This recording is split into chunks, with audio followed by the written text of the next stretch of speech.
तो महाभारत में जब पांडवों और कौरवों के बीच में लड़ाई हो रही थी तो जिस भूमि पे वो लड़ाई हो रही थी उस भूमि का नाम था कुरुक्षेत्र। क्या आपको पता है कि ये कुरुक्षेत्र भूमि भी एक राजा के नाम पे रखी गई थी जो कि इन्हीं के वंश के राजा थे जिनका नाम था कुरु। तो ये राजा कौन थे और इस पूरे महाभारत वंश के किस वंशावली में किस स्थान पे आते हैं, आइए पूरे महाभारत के वंश को ही समझ लेते हैं। थोड़ा सा लंबा है लेकिन आपको पूरा वंश महाभारत का समझ में आ जाएगा। तो एकदम शुरू से शुरू करते हैं। जब इस सृष्टि का निर्माण हुआ था, जब ब्रह्मा जी ने इस सृष्टि को बनाया था, उनके मानस पुत्रों में एक पुत्र थे जिनका नाम था दक्ष प्रजापति। अब दक्ष प्रजापति की टोटल 60 बेटियां पैदा होती हैं, जिसमें से 13 बहुत इंपॉर्टेंट बेटियां थी जिनसे पूरे संसार के सारे जीव पैदा हुए, जिसमें से एक बहुत महत्वपूर्ण बेटी थी जिनका नाम था अदिति। अब इन्हीं अदिति से महाभारत रामायण कृष्ण जी के वंश निकले। कैसे, आइए पूरा वंश सीधा देखते हैं। क्योंकि अदिति से आते हैं विवाशन, विवाशन से आते हैं मनु। मनु के टाइम पे ही विष्णु जी का फर्स्ट रीइंकार्नेशन हुआ था एज अ मत्स्य अवतार। फिर मनु से आते हैं ईला और इक्ष्वाकु। इक्ष्वाकु से ही आगे चल के राम वंश निकले और ईला से आगे चल के महाभारत वंश निकलेगा। क्योंकि ईला से आते हैं पुरुरवा, पुरुरवा से आते हैं आयु, आयु से आते हैं नहुष, नहुष से आते हैं ययाति। अब ययाति के कई सारे बेटे होते हैं, द्र्यशु,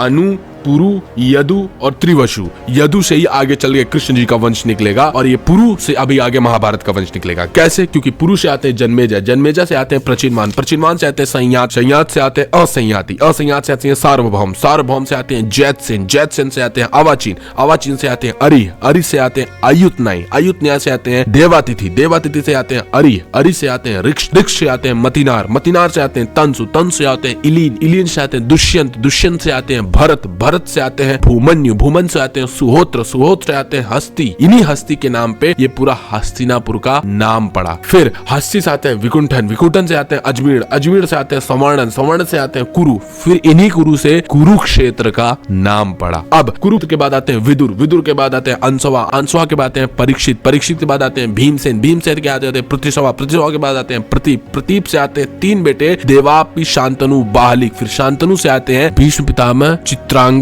और विचित्र वीर। फिर विचित्र वीर की 2 पत्नियों से अंबिका और अंबालिका से आते हैं पांडु और धृतराष्ट्र, और पांडु से आते हैं 5 पांडव और धृतराष्ट्र से आते हैं 100 कौरव। और इस वंश को मैंने और भी डिटेल में अच्छे से आप लोगों को ऑलरेडी बता रखा है। मेरे चैनल धर्मा स्पीटर पे मैं हर सैटरडे को महाभारत की सीरीज का एपिसोड अपलोड करता हूँ रात 8 बजे। जाके आप उस सीरीज को फॉलो करना शुरू करिए।